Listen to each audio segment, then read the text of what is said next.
Ao longo da última década, diversas situações totalmente misteriosas e emblemáticas estamparam as páginas dos jornais e tomaram os noticiários. Você, pensando de cabeça agora, deve se lembrar de alguma situação assim, não é não?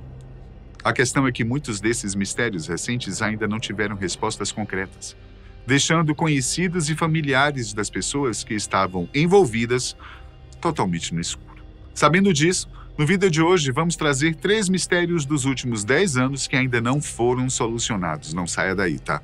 Porque a gente tem muita coisa interessante para te mostrar. Vamos começar falando sobre o misterioso voo MH370 da Malaysia Airlines. Esse é considerado um dos casos mais enigmáticos da história da aviação mundial, pois se trata de uma aeronave que decolou e simplesmente desapareceu, sem deixar qualquer tipo de rastro ou evidência. A história começa na madrugada do dia 6 de março de 2014 em Kuala Lumpur, capital da Malásia. Ao todo, 239 pessoas estavam a bordo do voo MH370, realizado em um Boeing 777-200. Entre as pessoas, 227 eram passageiros, a maioria deles eram chineses. Afinal, o destino do voo era a cidade de Pequim, na China.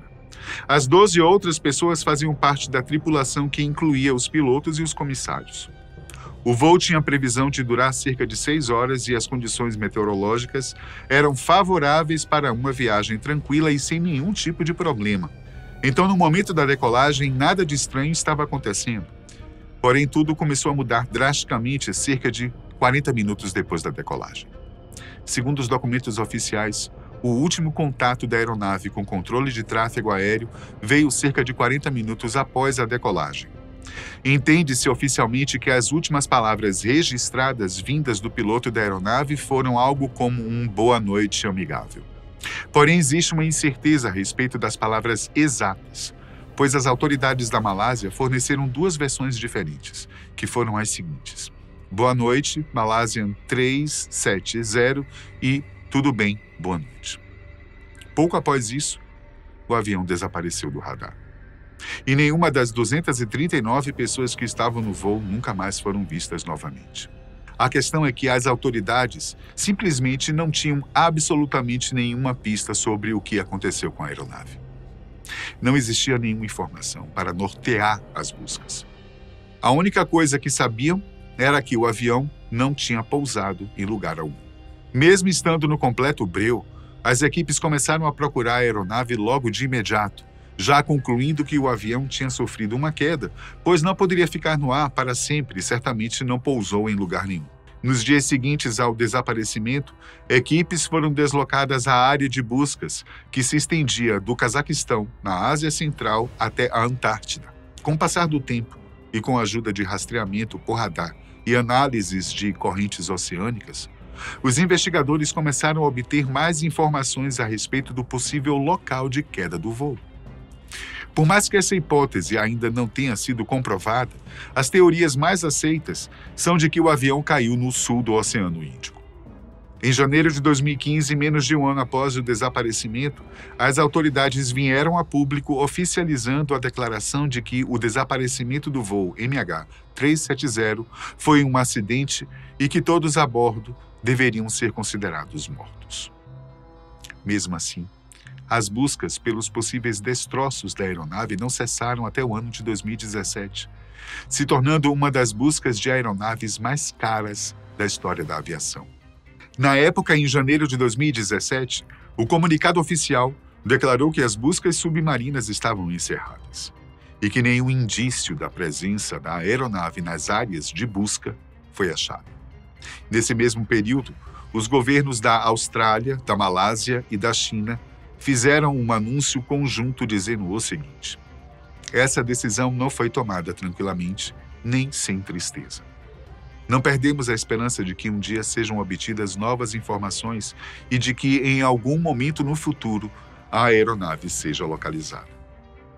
Ao longo dos anos, diversas partes da aeronave e certos itens pertencentes aos passageiros foram encontrados nas costas de alguns países africanos, mas a aeronave propriamente dita ainda não foi localizada. Hoje, já faz mais de 10 anos desde que esse mistério começou.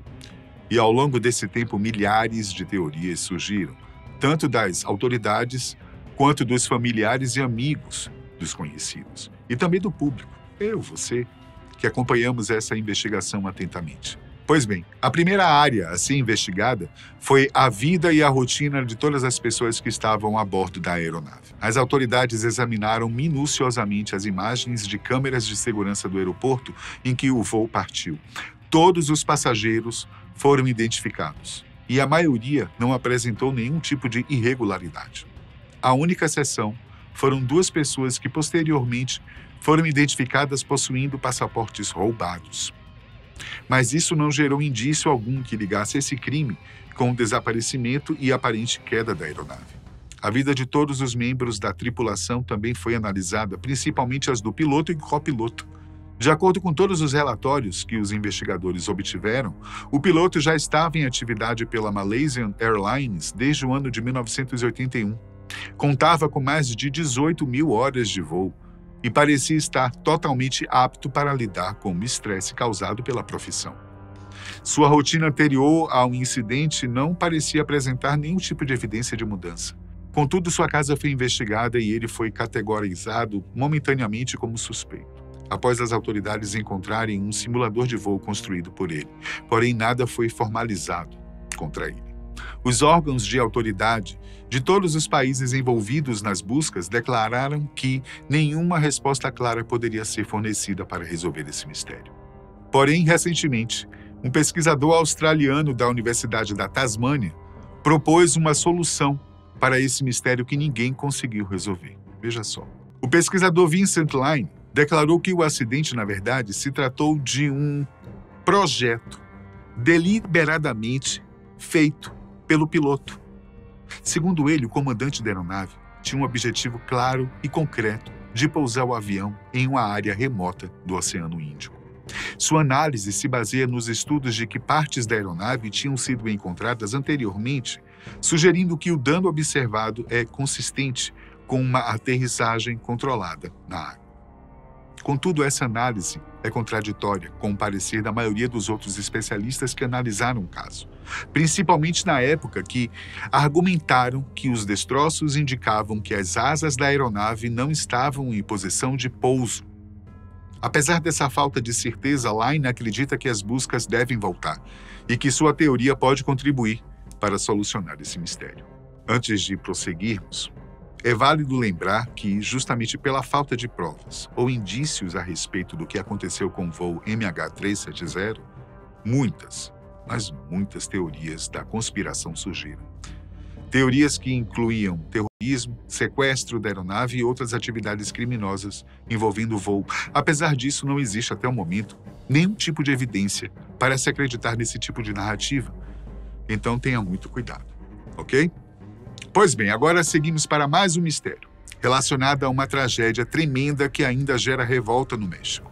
Estamos falando sobre o desaparecimento de 43 estudantes da Escola Normal Rural de Ayotzinapa, em setembro de 2014.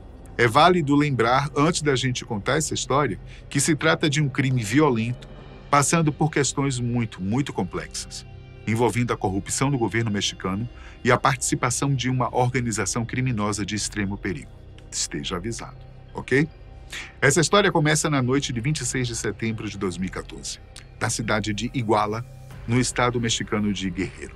Os 43 estudantes desaparecidos estavam participando de um protesto naquela noite e planejavam viajar até a cidade do México para uma manifestação em memória ao massacre de Tlatelolco, ocorrido em 1968. Todos os estudantes faziam parte da mesma instituição, a Escola Normal Rural de Ayotzinapa.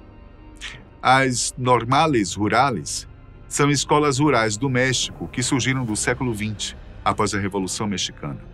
Essas instituições têm o objetivo de formar professores de ensino básico e suas vagas são destinadas a famílias do campo, filhos de pequenos agricultores indígenas e famílias pobres.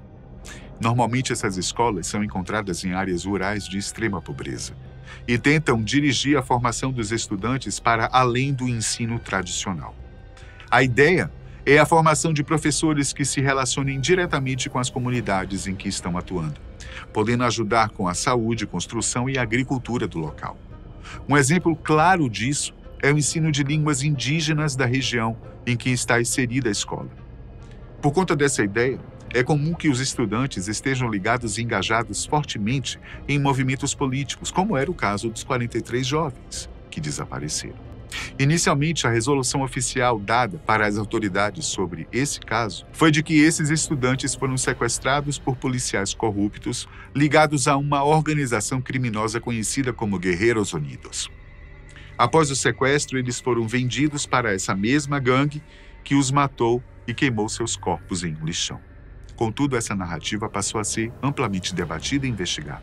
Pouco tempo após isso, grupos independentes como a Comissão Interamericana de Direitos Humanos refutaram a teoria do governo de que os estudantes foram mortos e queimados no lixão. E eles ainda acusaram o governo de estarem forjando evidências para sustentar essa narrativa, como a implantação de fragmentos ósseos no lixão para gerar credibilidade para a versão oficial fornecida. E isso tem levado a ainda mais problemas para a família, pois é como se o caso estivesse novamente em aberto e, enquanto isso, 43 famílias ainda estavam totalmente desamparadas, sem nenhuma resposta concreta envolvendo seus filhos. Desde o desaparecimento em massa dos jovens, as famílias desses estudantes realizam todos os meses protestos e manifestações para exigir justiça e explicações. Entre essas pessoas que estão totalmente desamparadas está Clemente Rodrigues, pai do jovem Christian, que tinha 19 anos na época em que desapareceu. Clemente transformou seu próprio corpo em um memorial para o filho, o cobrindo de tatuagens diversas que homenageiam o jovem rapaz. A questão é que essa luta parece ser apenas um sintoma de um problema estrutural gravíssimo no México, onde mais de 115 mil pessoas são consideradas desaparecidas sem solução para o caso.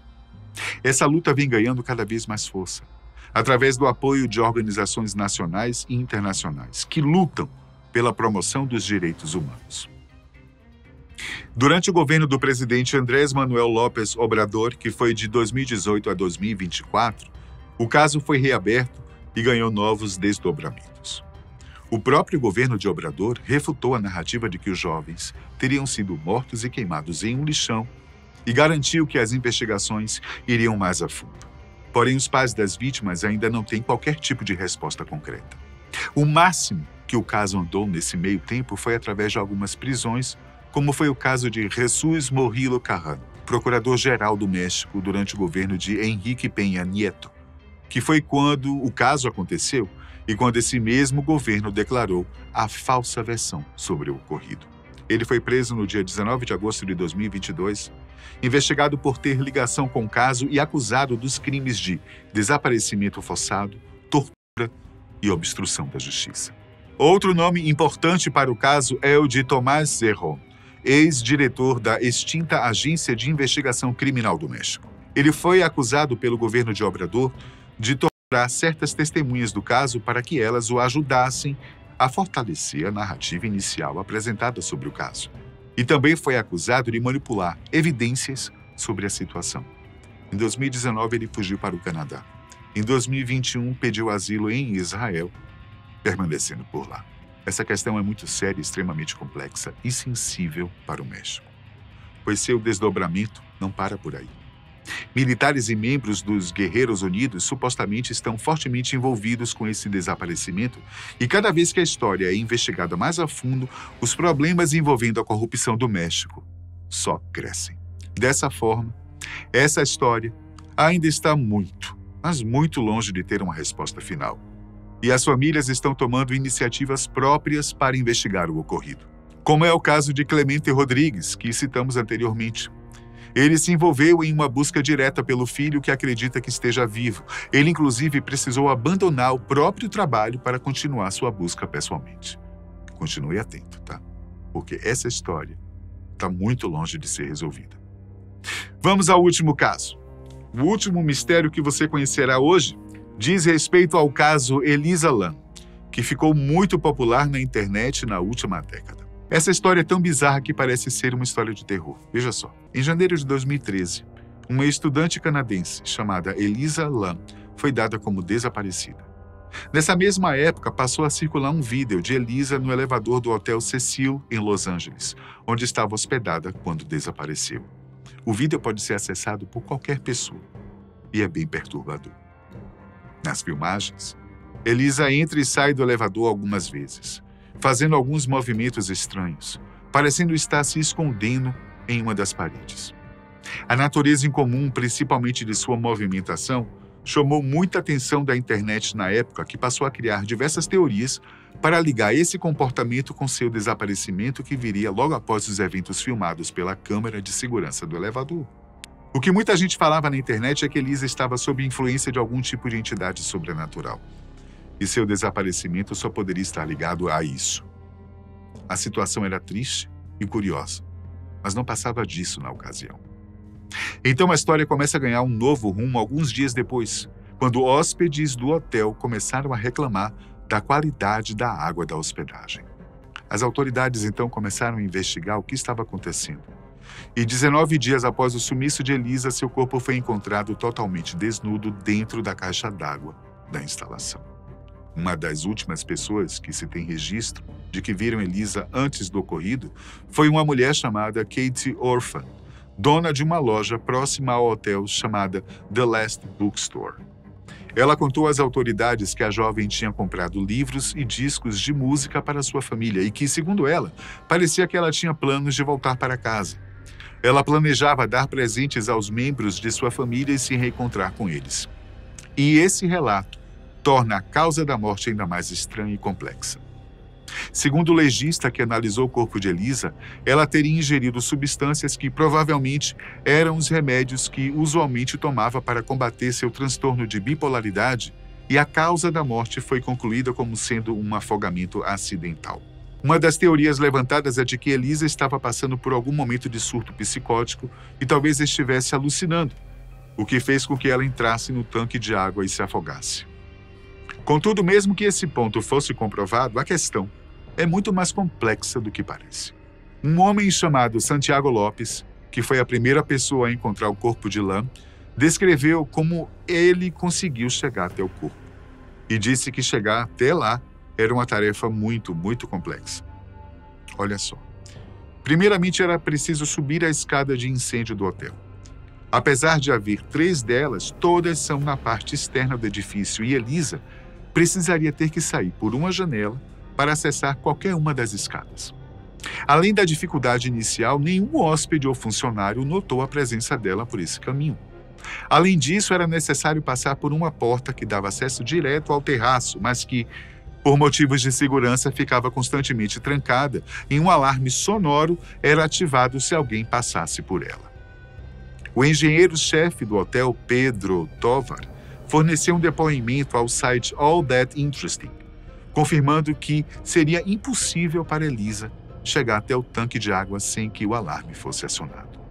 O que reforça ainda mais que a hipótese de ter sido um surto psicótico é uma teoria que perde força. Afinal de contas, como alguém nesse estado conseguiria, primeiramente, se orientar e saber onde estava indo de forma tão precisa? E mais, como ela teria força física para realizar tudo isso sozinha, principalmente em um momento tão complexo? Até hoje, mais de 11 anos depois, o caso não tem solução. E justamente por sua complexidade e falta de qualquer direcionamento lógico, passou a cativar todos que acompanharam esse assunto na época. Essa história, inclusive, virou uma série documental no serviço de streaming Netflix. Fascinante, né? Estranho, bizarro. Todas essas histórias são tão complexas e misteriosas que, naturalmente, nos prendem. Precisamos continuar atentos com as notícias. Por mais que a fama dessas histórias tenha, em partes, passado, ainda existem homens e mulheres muito dedicados a resolvê-las. Então continue atento e alerta. As respostas podem surgir a qualquer segundo. E tenha certeza que assim que surgir, a gente vai trazer aqui. Até logo.